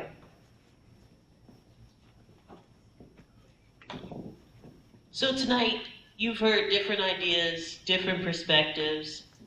As you guys make your decision, I hope you guys will remember that leadership isn't about having all the answers. It's about listening, bringing people together, and making decisions that put residents first. I'm running because I love Palm Coast. I believe in its future, and I know we can grow responsibly while protecting the quality of life that brought so many of us here. If elected, I will be accessible, accountable, and prepared. I will listen before I lead, make decisions based on facts and community input, and always put Palm Coast first. I ask for your vote because I won't just represent District 4, I will work every day to represent all of Palm Coast. I invite you all to visit my website, DelanaGallery.com, to learn more about my Palm plan, my platforms, and the vision that I see for our future. On August 18th, I would be honored to have you guys' vote. Vote for Delana D. Gallery for Palm Coast City Council District 4. Thank you, God bless you, and God bless Palm Coast. Thank you. Next is candidate Jimmy Henge. I want to thank everybody again for being here and thank Tiger Bay Club for hosting this event. I think the general consensus up here with most of us on the board or on this panel has been the issue with overdevelopment. On my platform, my number one initiative is infrastructure first. We all know, and I think we can all agree that it's an area of major concern. Secondly, I believe that us residents of Palm Coast need to develop a well thought out mission statement. What do we want Palm Coast to be? Do we want to be a Jacksonville or Orlando, or do we want to remain the beautiful, quaint, residential area that attracted us all to this area? Economic development, another key issue. I think our efforts should be focused on economic development, bringing jobs to the area. We're part of the Space Coast, so I think tech jobs would be ideal. I know a lot of them don't require a lot of space, since we don't have that much commercial space. And then also, lastly, protect our wildlife, our environment, our green spaces. Right now we have deer and turkey that walk down the middle of our streets, and we're not in the boondocks, we're in a regular residential area. So it's a nice to have that in our neighborhood and our areas to enjoy. So thank you again for the opportunity, and thank everybody on this panel for being here. Thank you. Candidate Anna Jones. Thank you for having me tonight. I'm Anna Jones from Flagler County Commission. We all came here for the beauty and quality of life, and right now, that way of life is at risk. Unplanned growth is straining our roads, our environment, our schools, and our budget. As your commissioner, I will demand a clear vision, fiscal accountability, ensure infrastructure and is concurrent with growth, and fight for excellent schools. That's how we keep Flagler strong. We must bring everyone together to protect what makes our home special, to preserve it for our children and grandchildren. I ask for your vote to be your voice. Together, we can keep Flagler beautiful. Thank you, and God bless. Thank you. Candidate John Caveteris.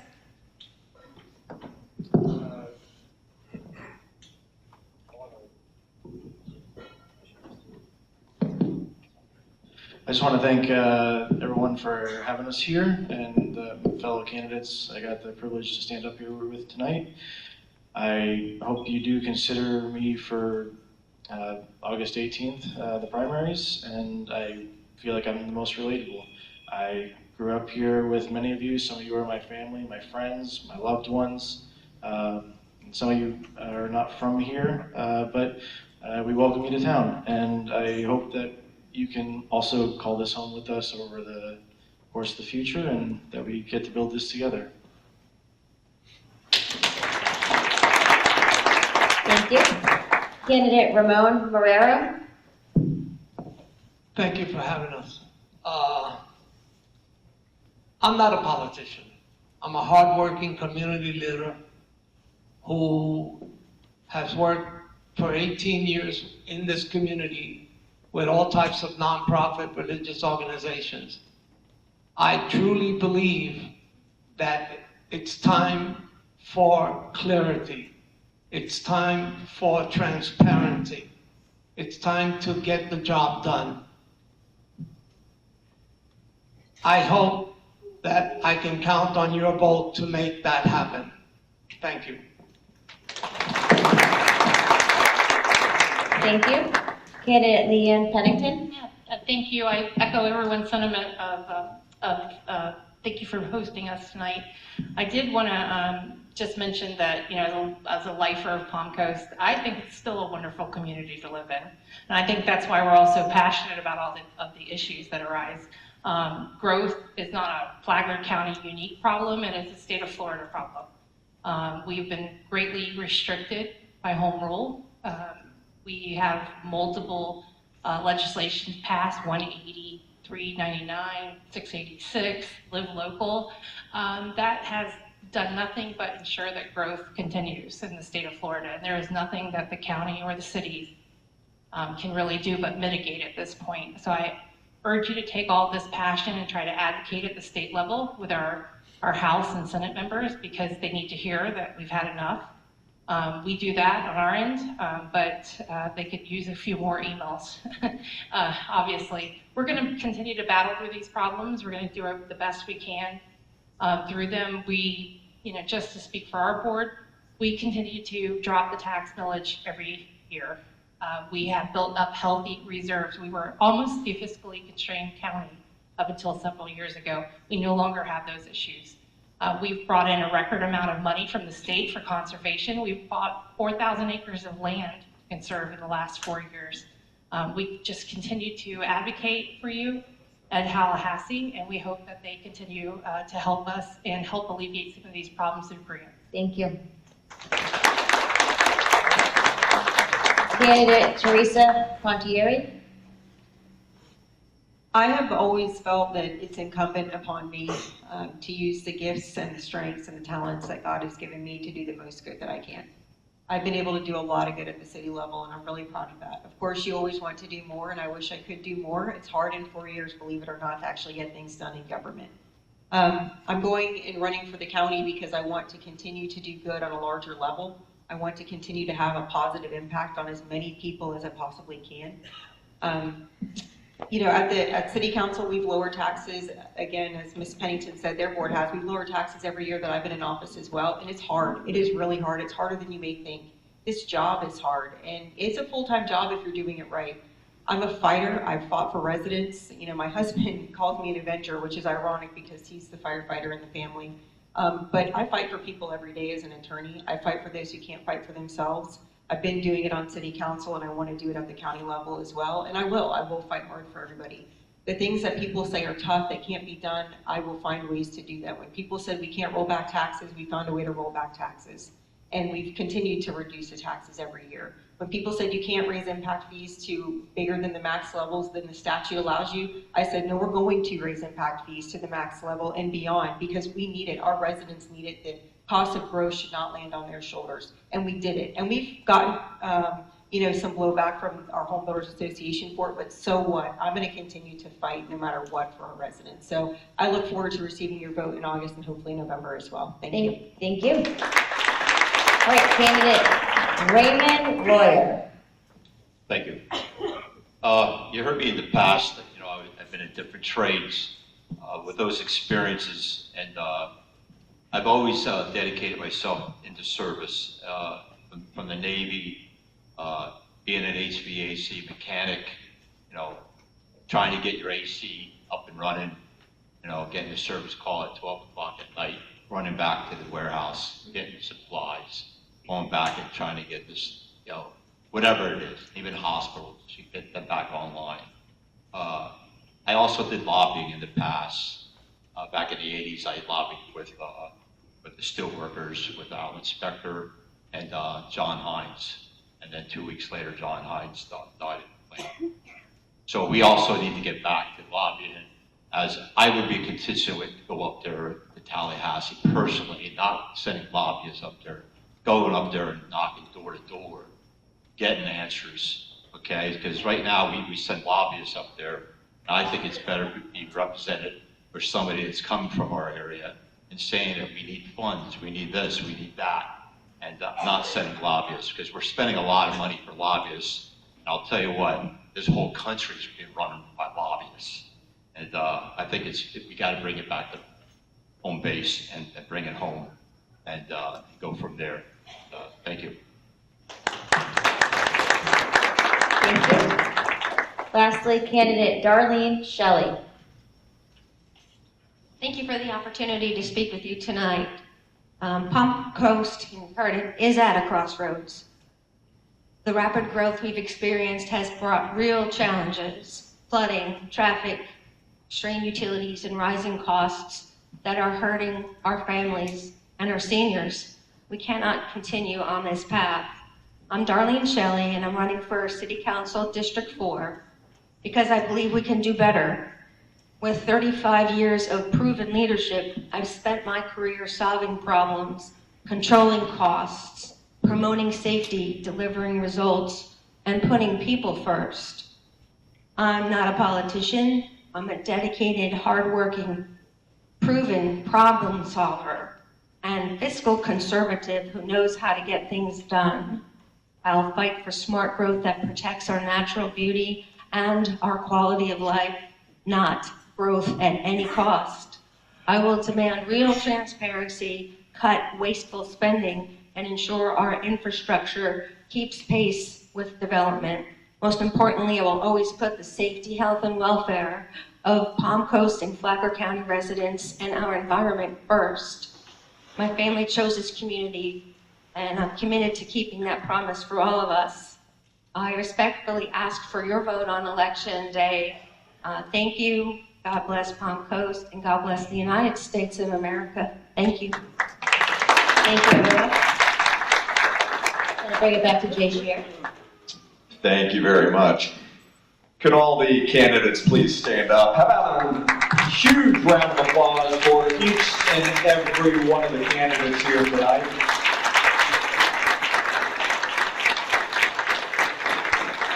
Thank you all very much for being here. You can sit down. Just a couple quick closing comments here. First of all, this is a very difficult position to be in. I think everyone would admit that these were some very challenging and excellent questions that were asked. Would you agree? Absolutely. Now I want to share with you, as Bree had gone over how we collected the questions, those questions came from this community.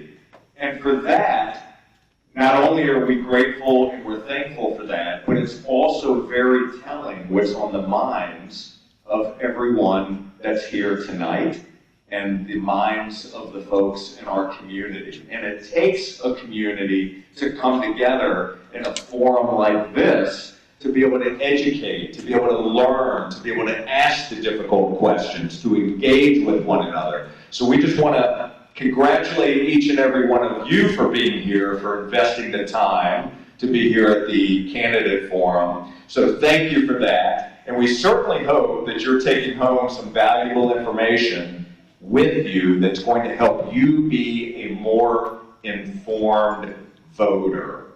That's the main thing, is that you're walking away from here tonight with something that you didn't know before. So we appreciate that. Also, could our panelists please stand up as well? Let's give a big round of applause to each and every one of our panelists here tonight. They did a fine job answering the questions, and they were some difficult ones, so thank each and every one of you very much as well. We appreciate that. And then also a couple other thank yous. World Plate, who's taking care of the food tonight. Before you leave here tonight, they are amazing. Before you leave here tonight, if you did get an opportunity already to pick up dinner, do it before you leave here. And then also, we want to thank the To-Do Dudes. The To-Do Dudes were working the parking lot tonight. Thank you so very much, To-Do Dudes, for all you do. We We'd also like to thank our media partners, each and every one of them. We have some fantastic partners here tonight. This event was streaming live on all of the media partners' sites in Flagler County, as well as airing live on WNZF 94.9 FM. We want to thank this team right here who are handling the cameras, the live stream, and all of that activity from Flagler Broadcasting. Thank you guys so very much. We appreciate it. Also, we want to thank Pyramid Productions, our sound team, right down here. They also do an amazing job. You'll see them all over the community, but we couldn't do it without them as well. And I want to make sure I'm not forgetting anyone. Katie Linhart and the entire team at the Supervisor of Elections.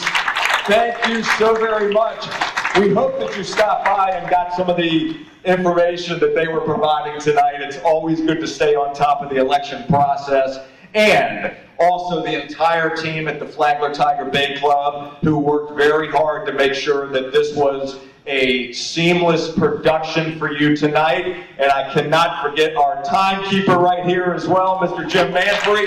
Thank you for keeping us all on point. We appreciate that.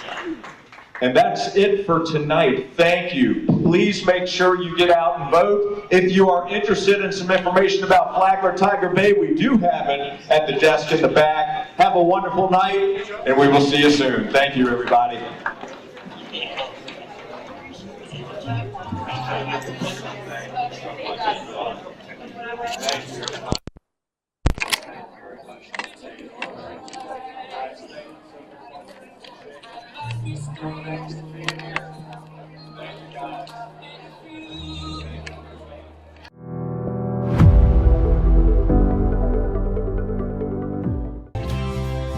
Things are truly better with us.